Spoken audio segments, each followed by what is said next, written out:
efama. Ndikhuliswe ngabantu abasithanda isiXhosa, ndikhuliswe ngabazali abamhlophe, ndikhuliswe nangabazali abamnyama abangamaXhosa. Kodwa omabini amacala bandikhuthaze ukuba ndisithethe isiXhosa kwaye ndisazi kakuhle. Ngoku ke ndingutitshala wesiXhosa, hayi kuba ndithanda ukuba ngutitshala, kuba ndithanda isiXhosa. Ndim ke ngoku lowo. Khayeleth, ungakho usixelela umdla wakho kulwimi lwesiXhosa uba uqale nini, kwakutheni uzibe nomdla esiXhoseni kuzo zonke iilwimi ezikhoyo eMzantsi Afrika okanye eMpuma Koloni? Kuba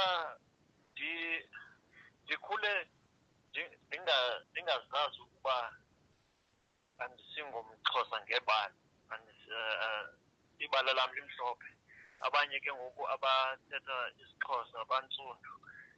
Ngumahluko qha phakathi kwam nomntu ongumXhosa. Ke ekukhuleni kwam bekungekho mahluko, bekho nje abantu abakhuzayo bothuka kakhulu. Ndibone ke ngoku umdla wam esikolweni, ngakumbi ke ngenxa yokuba ootitshala bam bebandikhuthaza kakhulu esikolweni ukuze ndisifunde isiXhosa, ndithande ulwimi nendlela esityebe ngalo. Ingaba mhlawumbi zeziphi iinto ezisebenzisayo ukuphuhlisa nokukhuthaza ukubaluleka kolwimi lwesiXhosa kubafundi bakho?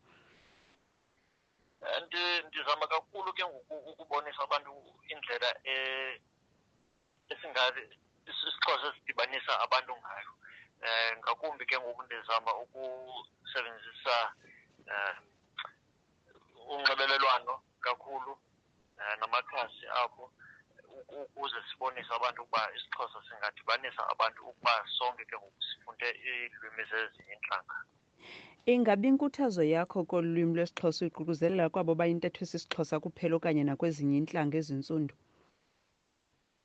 Nakwezinye iintlanga siyayibona le nto ukuba iyabakhuthaza abantu. Kaloku ke sifumana ngakumbi ke apha eKapa abantu abavela kwilizwe lethu jikelele, bonke ke badinga ke ukusifunda isiXhosa kuba bebona ndandisithetha. Nabo ke baze kum bacela uncedo. Imicelimngeni mhlawumbi oye wabe kanti udibana nayo kwabo bangakuthakazeleli ukukhuthazwa ngolwimi lwesiXhosa, bekhuthazwa ngulowo bambona yena engengomXhosa, engumntu omhlophe, awukho ufumane mhlawumbi izigxeko nezantsinana zigxekayo? Ngamanye amaxesha, kodwa ke kunyanzeleka ukuba thina singabantu siyazi ukuba asizakuxhaswa ngabantu bonke ebomini. Bazoba khona ke ngoku abantu bacalucalunye okanye abantu bangayithandi le nto yenzayo kuba banezimvo zabo. Kodwa ke kunyanzeleka ukuba sijonge phambili, siqiniseke ukuba le misebenzi yethu siyithembe ngale ndlela siphila ngayo.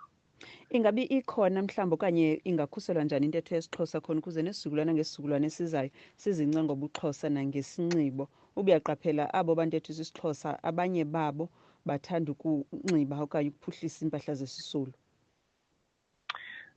Ndiyakuva ke, kodwa ke kunyanzeleka abo ke siqiniseke ukuba le ndlela sizenza ngayo izinto kunyanzeleka ukuba siyenze ngentlonipho.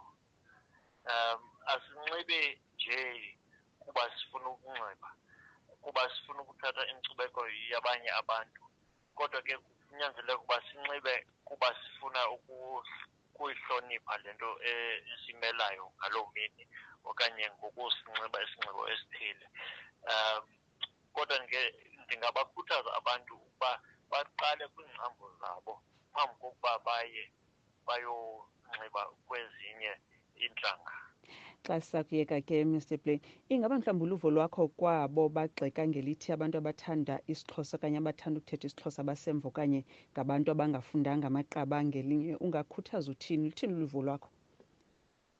Ndithi ke akukho mahluko kulwimi mhlawumbi umntu okhumshayo othetha isiNgesi okanye othetha isiAfrikaans nomntu othetha isiXhosa.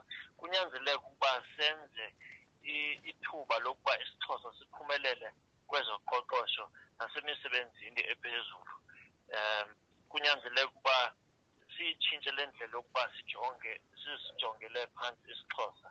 IsiXhosa sisijongela phantsi kule mihla kuba sisasokoliswa yilaa ndlela kwakucingwa ngayo kudala nakwixesha lenkcinezelo. Kodwa ke ngumsebenzi wethu ukuze siziphakamise isiXhosa sisibeke kwindawo esikhanyayo apha eMzantsi Afrika. Ke ukuthi ukuba ngabantu abangafundanga andivumi tu kuba kwiidyunivesithi eziphezulu abantu bayasifunda isiXhosa kwaye babhala namaphepha abo obugqirha ke ngoku ngesiXhosa.